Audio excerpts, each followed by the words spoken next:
Hey y'all, I'm Casi, and this is my ace spoon coon. Hello. And we are motherfucking tired.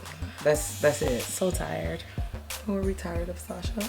We're tired of parents who forget that they were young once, who feel like they own their children, who are misogynistic assholes. Looking at you, T.I. Oh, I'm asleep. So tired. T.I. just recently revealed that he goes to the gynecologist with his daughter to make sure that her hymen is intact. That shit gets me tight on so many different levels, but let's start from the very bottom. A broken hymen determines nothing. Absolutely nothing. So now, you're an idiot pushing yourself on your daughter's GYN appointments so that you can be... I feel like a super heavy period could break your hymen, honestly. Like... we should look that up. I like that one. A bad slip and fall, bitch. Running too fast during hide and seek and jumping the wrong gate can ruin your hymen, but we over here acting like that determines penetration. So now, apart from the fact that a broken hymen determines Doesn't nothing, mean anything, right? Even if that was like the determining factor of if your grown ass daughter is fucking or not. What you gonna do, my nigga? Unfuck her? Let's not forget to mention the fact that T.I. is also a womanizer. So it's like the nerve of you. You don't even treat women with respect. I mean, so that's par for the course though, because clearly he doesn't treat his daughter with respect. Oh. So he's just keeping it real across the board, you know. So you know what? That's my bad. Yeah. How did I expect anything different from him? Right? We did mention misogynistic parenting. Yeah, I feel like T.I. is just the tip of the iceberg, especially in black households, especially in West Indian households. And this is why R. Kelly has been allowed to rock for as long as he has, because, you know, it's just this whole misogynistic thing of little girls being fast, put some clothes on, it's men in the house. What kind of men are in the house? Why do you have that uncle around? If you feel like that this man is so impaired that a fucking 9-year-old in short shorts is what's going to make him lose his fucking mind, then maybe you should maybe have the uncle, maybe his the grown ass ass man is the problem around, because I know that T.I. has sons as well. I want to know what the fuck he's doing to prevent his sons from going around and knocking up innocent girls. Is he doing something about that? No, he's only policing his daughter and her hymen that don't want to bother nobody. That shit is gross. It's so creepy. Shit is weird. Yo, God. I feel like some of these dads want to be with their daughters, yo. The way they carry on is so nigga, do you want to fuck me because and nobody else that can do it? and I'm grown, nobody else can do it. Do you want to do it? You see how gross that sounded? That's how gross you sound. That's how stupid you sound. I want to know why you think it makes sense to go to the GYN with your daughter to make sure her hymen's intact. See, I'm gonna be really pissed off when he finds out how much butt sex his daughter's probably having. Woo! I mean, if your hymen ain't broken, it doesn't count, right? That's not even among the worst things our parents subject us to. There's so much emotional traumas that we go through with our parents. I don't think we realize that we have generational depression. Generational trauma. There's been passed down and passed down and passed down, and then every time we do the same crappy shit our parents did to us, we're like, my mama did it to me and I'm okay. Black people don't fuck with generational wealth, but generational trauma, we love pass that shit on so good. It's our favorite thing. I'm crazy, now you're crazy. Yay. I survived it. The fact that you're so comfortable with wanting to pass on trauma shows how much it's affected you. And you're not okay. Yeah. Big thing in West Indian households is I own my child. You are my property. Yeah. And you are a direct extension. Yeah. You're my representative. So everything you say and do reflects on me. So stay your ass in line. Period. My mom one time, right? One of her friends asked about me. And she lied on my behalf, told him a cute little white lie. She meant no harm, honestly. But she came and told me, and I was like, why did you lie for me? And she was just like, well, you know, I don't know. And not that my mom's ashamed of me at all. She just wanted to protect, I guess, your image. Exactly. Yeah.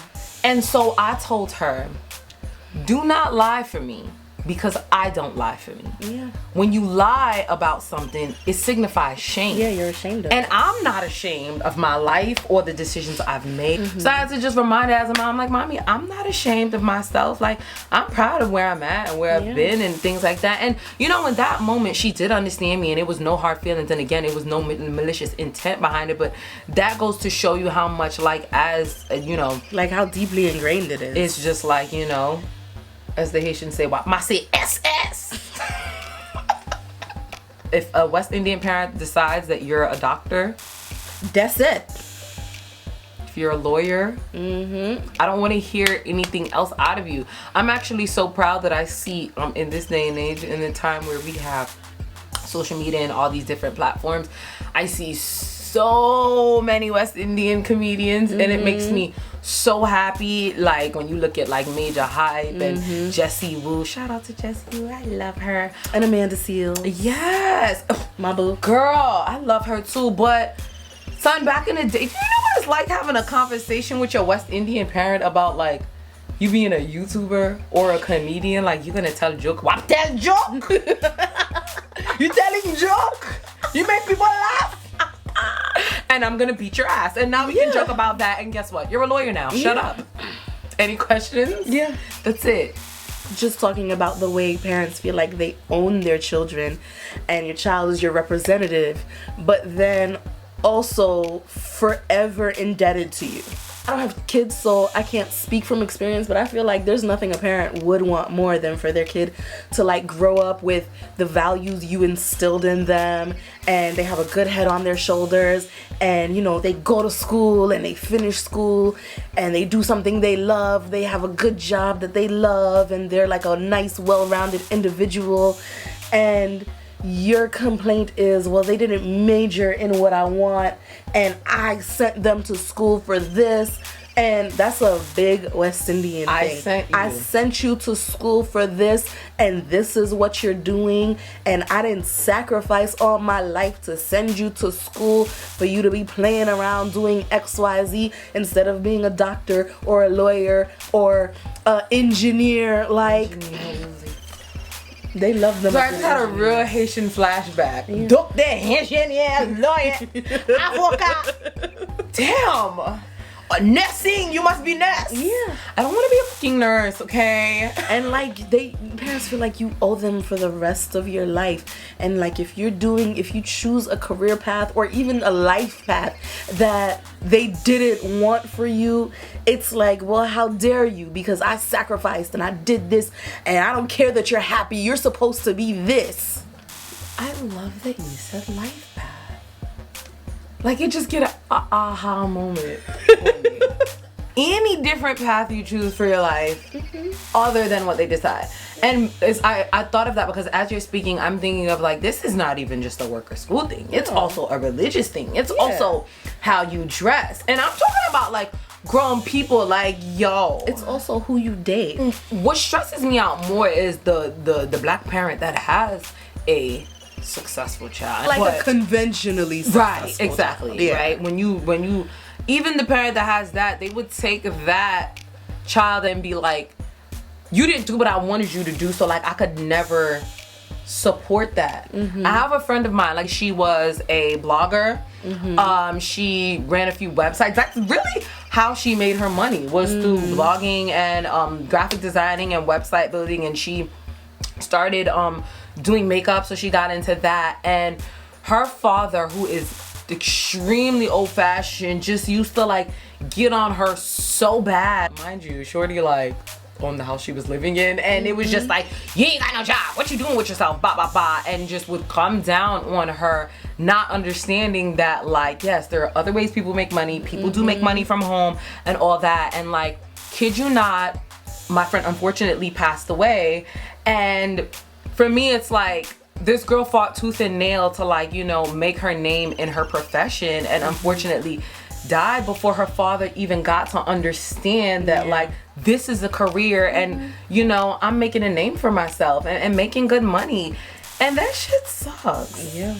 I think it's hard for our parents in particular to relate because the generation they come from is so different. The time they come from is so different. Like, for instance, thinking about my dad, all my dad ever wanted to do was buy a sailboat and fish. Aww. You make money at it, but like, how much does a fisherman really make? So he spent 25 years working for transit. And it's just like, well, I did what I had to do for my family. And it's like, I can understand that too, like wanting that stability for your kids, but we live in a different time now. So it's like, whereas being a YouTuber wasn't a thing, being a blogger wasn't a thing. Like, there's so many different career paths where you can make really good money, and it's like they almost don't understand. They don't even understand it. Yo, you don't have to understand. Yeah, you just like, gotta support. That's it. You can just be like, you know what? I don't get it, but shit, you like it. You're happy. I love it. Yeah. As long as the person you made isn't harming themselves or harming others. You're not homeless. You're not living on the street. You're not begging. You're not begging me. Do you, boo-boo? Yeah. There's something so beautiful in not understanding someone all the way and still being able to love them for just how they are and who they are. And isn't that what love is, though? Like, yo, imagine if God were like, I don't quite get why you like the sin that you like so much, so f it, I'ma off you. You don't wake up tomorrow. Imagine. Not I'ma off you. Like, I hate all of you, so now I'm not feeding cross? you. I went through the cross for this. Oh, Oh, nah. So it's simple. Love your kids. Don't worry about understanding so much.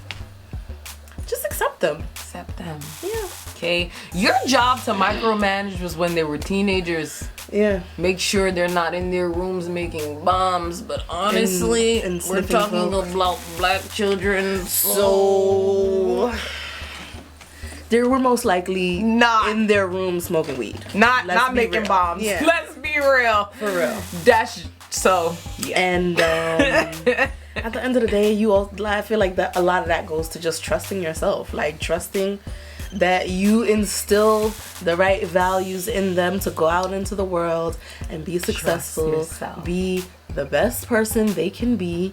You don't gotta micromanage a 24-year-old. Like, you just don't. Genuinely do not have to. You don't have to go to the GYN to check if their hymen is intact. See, I can get the fuck ASAP. Like, I'm ready to get the ASAP. He really can, with his friggin' GYN trips to inspect if the hymen's there. That's like really obnoxious and very sad. And I just don't even know how to talk about. That's not even your business. Like, once your kid is a woman, that's it. Leave her alone. That's it. That's not even your place as her father. Like, I feel like it's your job to have the talk. Yeah. Explain to them the dangers of sex and unprotected sex and all of the things that come along with it. Have that talk with your kids. You know, talk to them about STDs and STIs and all of that shit. But like, literally forcing your child to let you know, like gross. Yuck. It's just gross, guys. Don't do it. That's it. Fathers, don't do it. We're done. Leave your daughters alone. Leave your daughters. For the love of God. I feel like they will make good decisions if you were a guiding light in their lives. And if you weren't, then you fucked up when it mattered. Don't come in now trying to be setting down the law. Go away. Your daughter has daddy issues. That's your fault. For real. Period. It's gross. It's so gross. We don't got nothing else to say. We gotta go. We gotta go. Gross. It's gross. Leave her alone. I'm done. Bye, y'all. Like, for real.